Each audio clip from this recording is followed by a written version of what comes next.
Hello दोस्तों, मैं प्रियंका स्वागत करती हूँ आप सभी का अपने एक और नए वीडियो में। तो वीडियो में लास्ट तक बने रहिए। वीडियो आप लोगों के लिए बहुत ही इंटरेस्टिंग होने वाला है।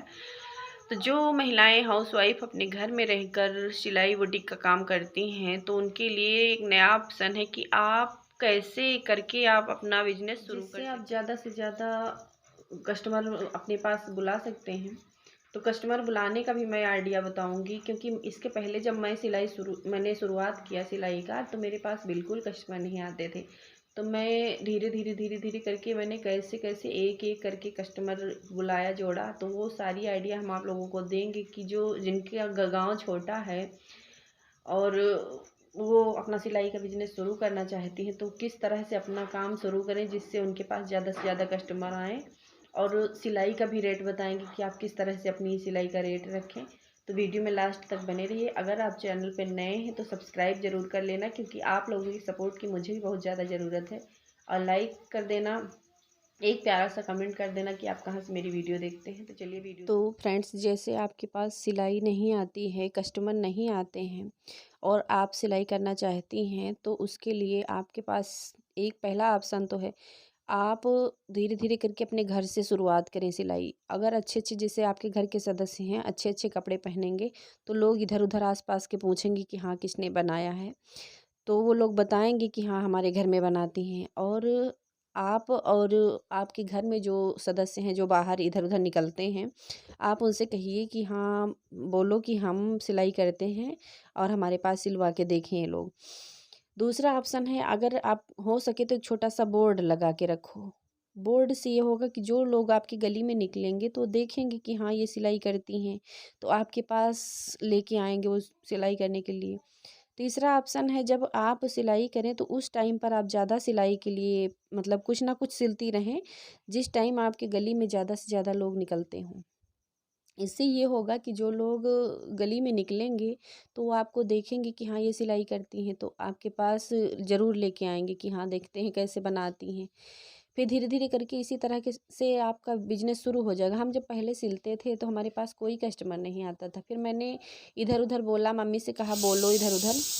फिर धीरे धीरे करके 3 महीने लग गए हमें अपने कस्टमर बनाने में, और अब मेरा बिजनेस धीरे धीरे शुरू हो गया। तो जो लोग कस्टमर लेके आती थी मेरे पास, मैं उनसे भी कहती थी कि आप इधर उधर कहो, जहाँ जाती हो वहाँ बताना कि हाँ, ये सिलती हैं तो इनके पास सिलवा लो।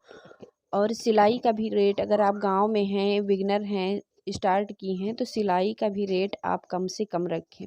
बाहर की तरह अगर रखेंगे तो आपके पास कोई लेके नहीं आएगा। भाई, कस्टमर को भी फ़ायदा होना चाहिए, कुछ ना कुछ ना, ये तभी तो आएंगे आपके पास। तो आप बाहर के देखते आप अपने पास सिलाई का रेट कम रखें। जैसे बाहर 200 पड़ता है, तो आप 150 या 120 लें। वैसे हमारे यहाँ अगर 200 लेते हैं तो हम 150 ही लेते हैं। और जैसे हमारे पास में एक लोग करती हैं तो वो 150 लेती हैं, तो हम 120 ही ले लेते हैं। तो इस तरह से हम ब्लाउज का रेट रखते हैं। और 200 रुपया हमारे यहाँ सूट का रेट है, तो हम सूट का 150 भी ले लेते हैं, 160 70 जैसे मतलब कस्टमर देते हैं उस तरह से ले लेते हैं। और जैसे छोटी मोटी कोई सिलाई करना है तो उसके पैसे हम नहीं लेते हैं। इससे कस्टमर भी हमारे बनते हैं कि भाई, जब वो हमारे पास सारे कपड़े सिलवाते हैं तो क्या ये सब चीज़ें सिलवाने के लिए किसी और के पास जाएंगे। तो इसलिए हम उनसे उसके पैसे नहीं लेते हैं। इसी तरह से हमने अपना धीरे धीरे करके बिजनेस अपना शुरू किया। और आज हम एक ऑप्शन आपके पास ये भी है कि आप अगर आप मोबाइल फ़ोन रखती हैं, आपके पास बड़ा वाला फ़ोन है स्क्रीन टच, तो आप व्हाट्सएप ग्रुप तो होगा ही आपके पास, 10-20 लोग जुड़े होंगे, तो आप स्टेटस लगाइए अच्छे अच्छे ब्लाउज डिजाइन, सूट की डिजाइन, सूट वगैरह सिल के, जो भी कपड़े आप सिल लेती हैं वो अच्छे से सिल के स्टेटस लगाएं। इससे भी आपके पास कस्टमर आएंगे। और आप मतलब स्टेटस पे जो लोग जुड़े हैं वो तो आपको जानते ही होंगे कि आप कहाँ से हैं, तो आपके पास लेके आएंगे कपड़े सिलने के लिए। और आप उनसे बोलो, जैसे कोई आता भी है आपके पास, आपके घर, आपके फ्रेंड्स दोस्त जो भी आते हैं, तो आप उनसे बोलो कि हम सिलाई करते हैं, प्लीज़ आप मेरे पास सिलवाइए, सिलवा के देखिए। तो आप जब उनका सिलेंगी, उनको अच्छा लगेगा तो और लेके आएंगे, दूसरे लोगों से भी कहेंगी कि हाँ, वहाँ सिलवाओ, कपड़े अच्छे बनाती हैं। तो इस तरह से भी मैंने भी अपना धीरे धीरे करके बुटीक शुरू किया। होम बुटीक 2 बच्चों के साथ भी करती हूँ, अपने सारे काम घर के करती हूँ और सिलाई का भी काम कर लेती हूँ। तो मैं ज़्यादा तो नहीं, दिन में 2-3 ब्लाउज सिल लेती हूँ अस्तर वाले। सादे वाले तो अगर ज़्यादा कपड़ा होता है सिलने के लिए तब मैं मेहनत करती हूँ, ज़्यादा सिलती हूँ। अगर कम कपड़े आते हैं, जैसे सीजन वाइज होता है, जब सहालक ज़्यादा होती है तब ज़्यादा कपड़े आते हैं, तो इस तरह से उस टाइम ज़्यादा मेहनत पड़ती है। और जब कम काम होता है तो हम धीरे धीरे करके सिलते हैं, 2 या 3 इस तरह से बना लेते हैं एक दिन में।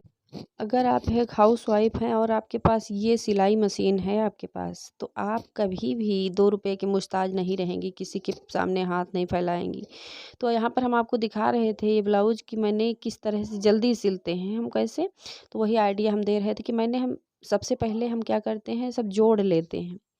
सारे मतलब टुकड़े इधर-उधर जितना भी जोड़ना होता है वो जोड़ने वाला काम कर लेते हैं, उसके बाद हम सिलाई करना शुरू करते हैं, तो इससे हमको आसान लगता है, हम जल्दी कर लेते हैं सिलाई।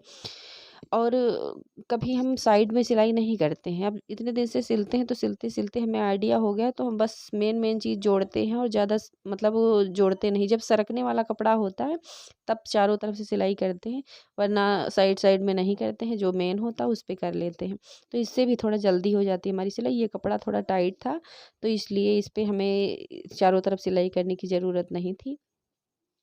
तो हम ये बताने चाहते हैं आप लोगों की, कोई भी हाउसवाइफ हो, कोई भी है, महिलाएँ झंकती रहती हैं इधर-उधर, कहती रहती कि हाँ, हमारे पास ये नहीं, वो नहीं, तो आत्मनिर्भर बनो यार। घर में बैठे रहने से कोई मतलब नहीं, ये घर के काम तो हमेशा के हैं, कभी ख़त्म नहीं होने वाले। तो अपने लिए भी कुछ सोचो। छोटे-छोटे बच्चे हमारे पास भी हैं, बहुत परेशान करते, लेकिन फिर भी हम थोड़ा बहुत कुछ करने के लिए सोच रहे हैं। और आप लोगों का अगर आशीर्वाद रहा तो हम और आगे बाहर भी बुटीक करके दिखाएँगे आप लोगों को। तो चलिए लास्ट तक बने रहिए मेरे वीडियो में। वीडियो अगर आपको अच्छा लगा तो लाइक, शेयर, सब्सक्राइब करना। मिलते हैं नेक्स्ट वीडियो में, तब तक के लिए बाय।